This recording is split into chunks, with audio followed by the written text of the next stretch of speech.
Coming up on Marriage Today with Jimmy and Karen. Children are temporary assignment. And how are they going to succeed in marriage unless they see you succeeding in marriage? And the law of marriage, the first law of marriage is, for this cause a man will leave his father and mother. That means marriage has to be first. A person who's divorced tends to gravitate and hold on to the child with everything. And I really had to walk through some challenges to make the shift. That was part of the reason why my first marriage failed, was because my husband wasn't a priority. The children were.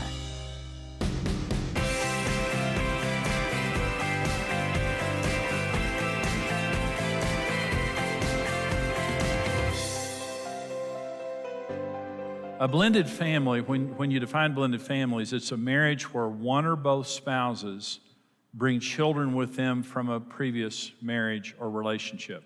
Sometimes it wasn't a marriage. Sometimes it was, an unwanted pregnancy that, resulted in a child or children, or maybe multiple marriages or something like that.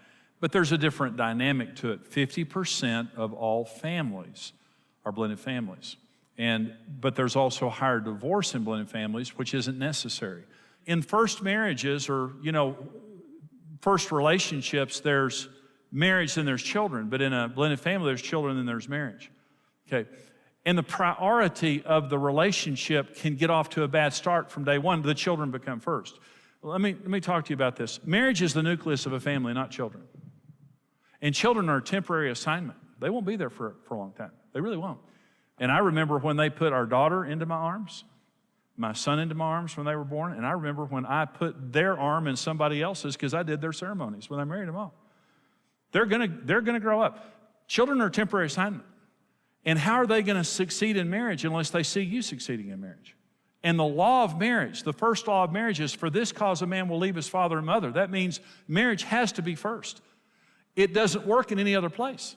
It won't work as second. It can't be behind your children. Your children are not as important as your marriage. They're not. Because your children are going to go someday. When they're, 18, 19, 38, they're going to leave someday. Thank God. And when they leave, they don't want you following them around. I'm just telling you, I have kids. They're grown. My kids are in their 30s. They have kids. I have grandkids. And I'm just telling you, we are very close. They don't want you in their business. They don't want... And what's going to happen to your life when they leave? Will you have given up your marriage for your children and have nothing left? You put your marriage first. You're not doing anything bad for your children. You're doing everything good for your children. Your children feel more secure when you're happy. And they see you happy in marriage. Number two, when they see you happily married, you're giving them a vision for their future. Even if there's been problems in the past, they can see a vision of hope for their future. Number three, when they leave, you have a stable life and you won't follow them around because you're emotionally needy. Marriage has to be first. And what that means is, like us, Karen and I was an example, we were busy, and when our kids were growing up, we were busy. But what we did is, when I got home, we would take a couple of 2 or 3 hours, and it was all about our kids. And we had dinner with the kids. We spent time with the kids. I would take the kids in their bedroom. I'd put them to bed. I had a guitar. I would sing some worship songs with them. We would talk. We would pray. And they always wanted to talk and pray some more, so we'd sit there and talk and pray. And as soon as I finished, I said, now, kids, this is Mom and I's time now. And it would be, 9 at night or something like that. We didn't make our kids go to bed, but we let them read. They couldn't watch TV or anything, but we let them read as long as they wanted to. We didn't care. And we made them read, but we just said, don't walk out the door unless there's some horrible emergency. Don't walk out the door. And they would, and they come pick the lock on our door. We had to hire guards and stuff, but it was ugly.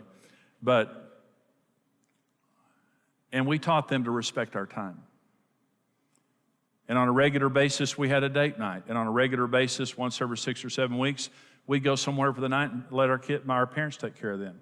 And we didn't have a lot of money, so we'd just go to a cheap motel 30 miles away, and we'd spend a wonderful weekend together. And we prioritized our marriage. And when our children left, we thanked God that we prioritized our marriage, because we had a strong marriage, and we showed them a strong marriage in the meantime. And again, you may have made mistakes. You may have been through a divorce or two, but I'm saying, that's okay. Let this be the last.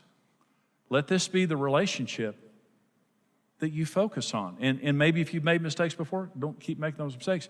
And I want to go back and say, listen, there are some awesome blended families. Blended families can thrive, just like an intact nuclear family. A blended family can thrive. You just need to understand the day one dynamics and understand the laws of marriage don't change.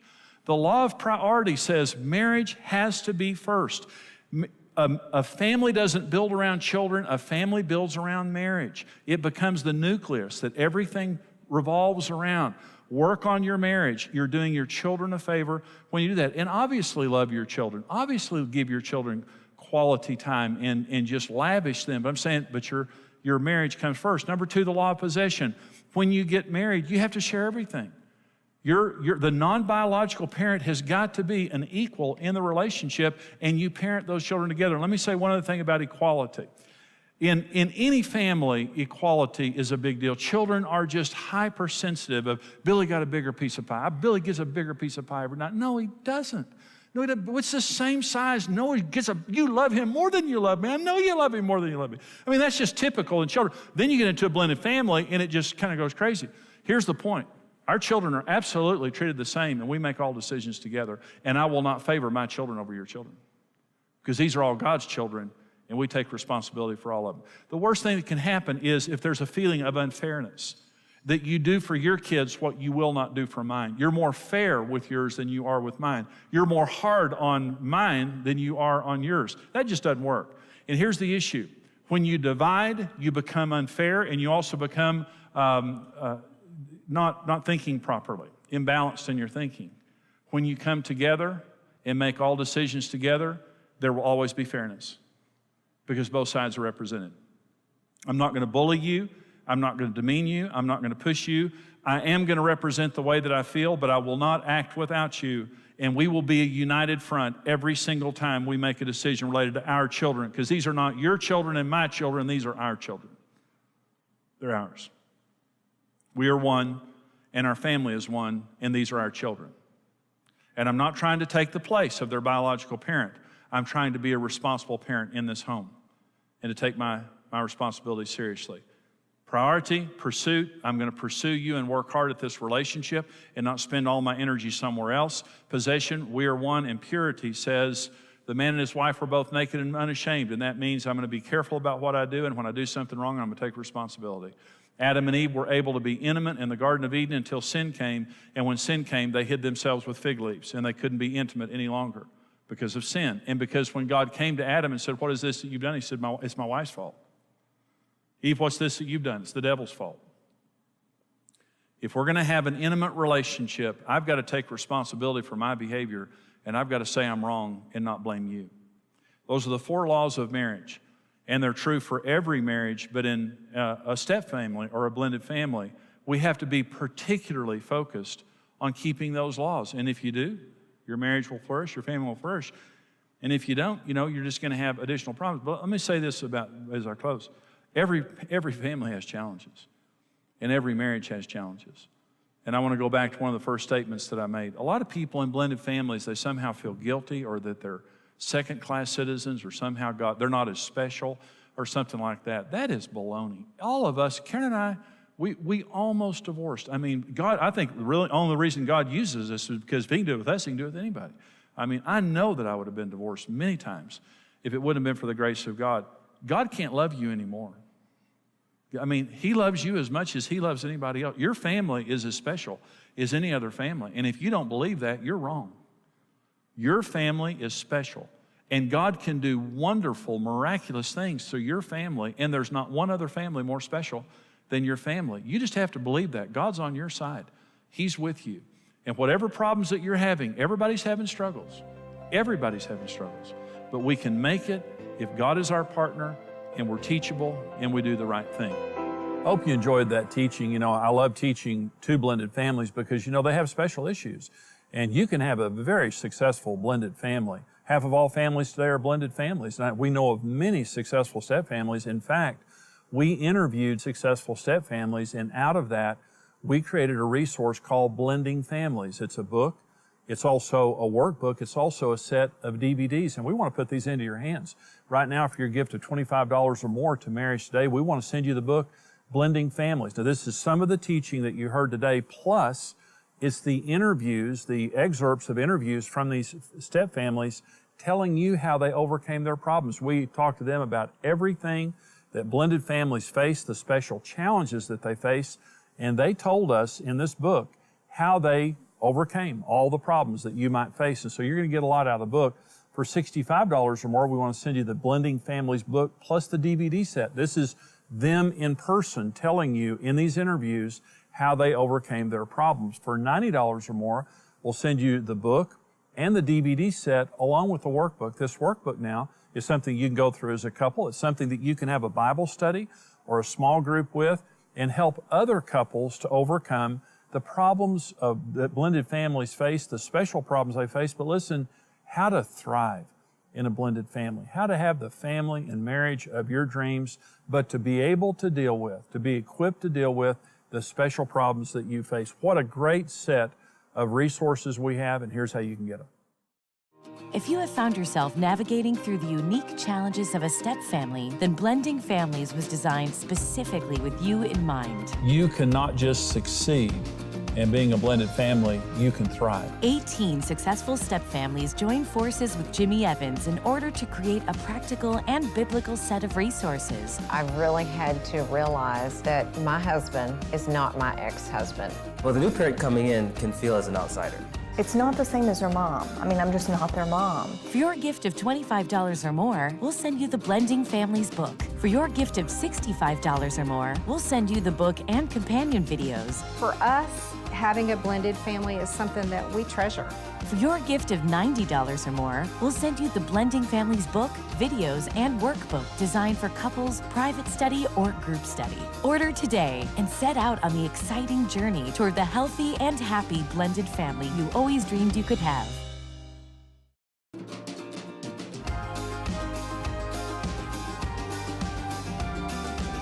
One of the things that is so critical in having a blended family is your marriage has to come first. And your family has to come first. Right after your marriage is your children. And priorities have to be right in order for your family to work. Your children can't come before your marriage. And other things can't come before your family. And so we're going to listen to these couples now talking about establishing proper priorities as you begin to blend in your relationship. And after that, I'm going to come back and talk more about the issue of priorities. So watch this.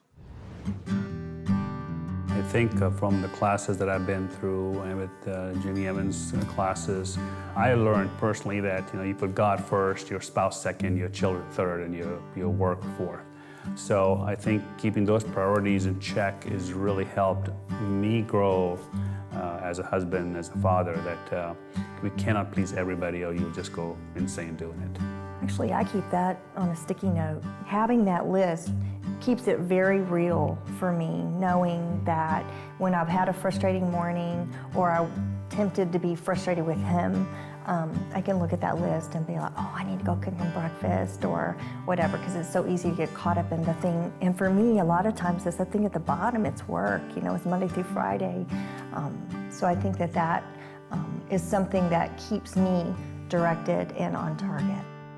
I had to do a lot of rearranging because I had a child before and I was married before, and so I was a single parent managing all of this household stuff before. So God was always first in our lives, mine and Isaiah's, even though he was just little. It was paramount in our, how we conducted ourselves.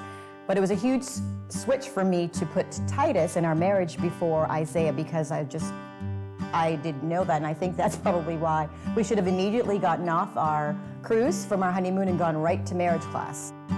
Sometimes you don't agree with your spouse on things, and you kind of do want to do something for your kids that maybe your spouse doesn't see as such a priority. But to side with your kids, you're undermining that positioning. So as hard as it is sometimes to always have that united front, having that united front is putting your family in the order that it's designed to be in. That was part of the reason why my first marriage failed, was because my husband wasn't a priority. The children were. And so in that time that I sought the Lord as a single mom, I realized that was one of my errors, was that my husband didn't come first. He wasn't a priority. The kids always came before he did. And so I would definitely say that being able to go to the Lord first and everything and all our decisions has made the difference in this marriage. It's very short-sighted to give up the priority of your marriage for the sake of your children. And your children may be hurting. Your children coming out of maybe a previous marriage or something, they may be going through something. But let me say something to you. If a broken marriage hurt your children, a good marriage will heal them. When they're in the presence of a stable home and they're seeing you succeed in marriage, that's going to help to heal them. And number two, how are your children going to succeed in marriage unless you show them how?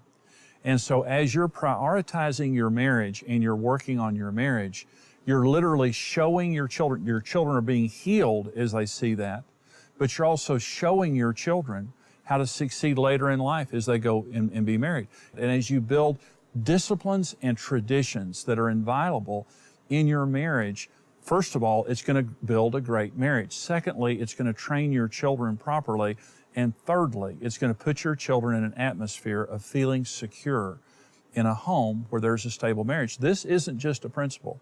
It's not just a good idea. It's one of the inviolable laws of marriage that God said in Genesis chapter 2, for the sake of marriage, it's got to be first. More than friends, more than work, more than hobbies, more than sports, more than kids, more than church. The only thing that can come before your marriage is God, and God's not going to cause a problem. God is going to bond you together in your marriage. So keep it first as you begin to blend. A person who's divorced tends to gravitate and hold on to the child with everything. And so my pull to him was probably pretty unhealthy because he was, in my words, all that I had. And so it was really hard to bring Charles in. Even though it sounded nice, we're gonna get married, we're gonna be a happy family, it's gonna be daddy. It didn't really work out that way. And I really had to walk through some challenges to make the shift and say, okay, he can't be first. This is not gonna work. Really through trial and error, because putting him first wasn't working. It was causing conflict in our relationship. I came in with the attitude of, I'm the head, I'm the husband, this is my son, my stepson, so everybody needs to follow my lead. But before I got there, they had been together by themselves, I think, for 4 years already. And so it caused a lot of friction in our marriage between us, and then it began to cause friction between me and him. And then ultimately, at one point in our marriage, it was me versus them. And so kind of like a mama bear, just fought any and everything that got close to that relationship. Our behavior and our mindsets totally had to shift. And we had to really reprioritize mentally the roles as far as, okay, it's God, then it's us, and then it's him, and then help him walk through that. You've now chosen this person as your spouse. You've made a commitment before God that this is the person you're going to live the rest of your life with. There is a priority that's biblical, and if we don't live with that, if we don't live by that priority, we're cheating our relationship with our husband, because the child is a child. We have to remember that, yes, it's our job and definitely our honor to raise them up as they would go, but they are going to move away. They are going to grow. I mean, our children are adults, and so we know full well they're going to move up and they're going to go away, and their priorities are going to change, and their life is going to be different and away from us, and we still need to maintain and grow our relationship. Whenever we come together and we're getting along well and feel mutual respect and love, the kids, they like to see that. They really do. Yeah, they get, and particularly kids in blended families who've had some hurts, they're very scared. Mm-hmm. So you have a situation where if you are not getting along because you're resenting time spent with children, that's actually making them more anxious and nervous. So it's a little counterintuitive. Sometimes the more time you spend together and show that you're having fun and laughing, and it's going to make them more secure. Really puts about a peace in the home, because the kids want stability, and if we're not grounded in God and He's at the center of it and we're not right with each other, it's all over the place and there's not that stability, and so it's just a mess because whether the kids agree with your discipline or agree with this, and they know now they can't play us against each other. If we've a discipline, they know the other one agrees, but at the same time, we have found our home as we've been doing it this way. There's peace. It's one of those practical tools that works, and if I can encourage anybody to do anything, for marriage, is that one little thing can change your marriage, I think.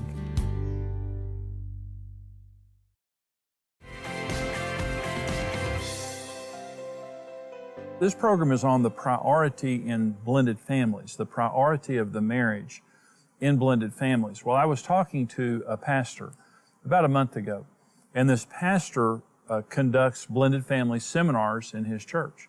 And so, and pre-marriage counseling for blended families. And so we were talking about his ministry and how he helped blended families. And he said, well, when couples sign up to come to one of our marriage seminars, he said, about 80% of the couples actually make it to the seminar. He said, when a blended family couple signs up to come to our pre-marriage training or to our marriage classes, about 40% of them show up. And I said, well, why do you think that's true? He said, they're busy. He said, they're just busier than most families because of their children. They a lot of times have more children, or they have more going on related to their children. Let me say this. You can thrive in your blended family, okay? I don't want you to make it, okay? I don't want you to survive your blended family. That's the worst thing in the world. I want you to thrive in your blended family. But here's the number one law of marriage. Marriage has to be first. God said, for this cause, a man will leave his father and mother and cleave unto his wife. The marriage has to be first. And listen, you can't make yourself a promise that says, well, once we get through this season, we're going to really focus on our marriage. It'll destroy your marriage. You won't get to that place. Okay. Here's the truth. Every day you have to take time for your marriage, and you have to train your children to respect your marriage, and you have to downsize your child's life. Listen, in every family that I know of, the children are going here and there, and they want to take all these lessons and be a part of all these sports and have their friends over, and it's just coming. And then when you compound that by 2 children, 3 children, 4 children, and in a blended family, you have children going and coming and all that kind of thing. Blended families have to work harder than other people to make sure that you're not too busy, to make sure that your children are not too busy, because your children will import stress into your family if you're not careful. Our daughter, one day we were at her house, and our granddaughters, they're 13 years old, if you can imagine. And they are, they're full of energy and full of life, and they're wanting to do this and that. And I remember my daughter one day said, you're not doing anything today, you're going to rest. And they said, Mom, we want to go to the mall and we want to do this and that. She said, you're going to rest today, you're not doing anything. And it was such a peaceful day around the house. But my daughter just had to put her foot down and say, no, we're not doing this. Listen, you have to make sure that your life is manageable and that your child's life is manageable, and that you have time for your marriage and your family first, and that there's not all this busyness going on. Marriage has to be first. Whatever you have to sacrifice, don't sacrifice your marriage, and don't sacrifice your children. And your marriage has to come before your children. A family isn't built around children. A family is built around marriage. And once your children leave, you've still got your marriage. Listen, you can succeed in marriage. You can thrive in a blended family relationship. But the first law is the law of priority. Every day, we're going to make our marriage first. Every day, we're going to spend time together, special time together, and that's going to be the basis of our parenting and the basis of our family. And that's advice, I promise, that will help you when you put it into practice. Talk with your spouse about it. Talk as a couple about steps that you can take to make your marriage more of a priority. And I hope that's a blessing to you. Listen, we're able to come to you because of the financial support of precious people who give to us financially. Television is very expensive. What we do is very expensive, but you're worth it. And the other people that we go to are worth it. You're precious human lives that matter to God. And our passion is to help people to thrive in marriage and family relationships. But we can't do it without financial resources. I'm asking you, if you would, would you stand with us financially here at Marriage Today and help us to come back to you, and also help us to go to help more couples, more families to succeed? The information is there on your screen of how you can call or go on a secure website, or you can also mail your gift into us. But I'm asking you to give your most generous gift right now to help us take this much needed message to couples all over the world. God bless you. In just a few days, you can establish unique vision and insight for your marriage and family with the all-new Vision Retreat Journey from Marriage Today. Vision is letting God tell you what His purpose for your marriage is. The Vision Retreat Journey is designed to help couples discuss critical issues and be on the same page for the year to come. This easy-to-follow online experience from Jimmy Evans includes discussion questions to spark interaction, a calendar system for setting goals, yearly reminders to help keep you focused, and a printed journal for further reflection. Every time we had a vision retreat, there was just more of a sense of, here's who we are. Here's what we're trying to accomplish. We're a team, and we're better together. Refocus on what's important and build greater intimacy and trust in your relationship. It all begins here. Order today at visionretreatjourney.com.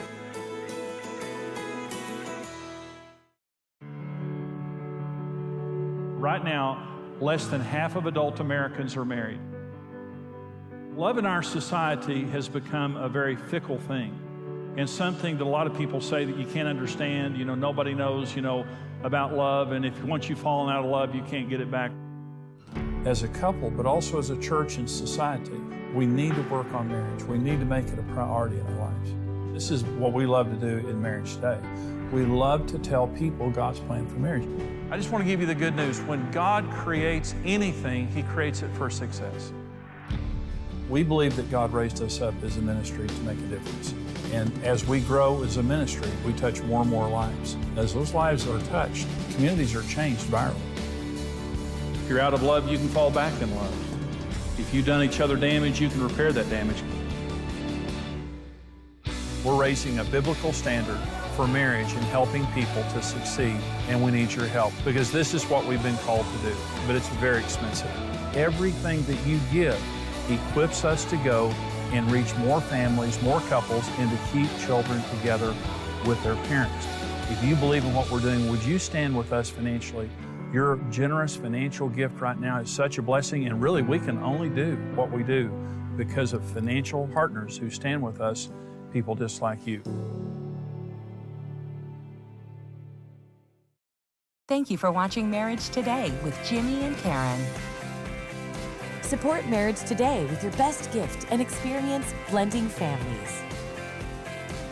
The all-new Vision Retreat Journey is an easy online experience to help you and your spouse establish unique vision for your family. Order today at visionretreatjourney.com. Become a rock-solid partner today and connect with the mission of Marriage Today. Together, we can help couples succeed in marriage. This program is made possible by the generous support of our faithful partners.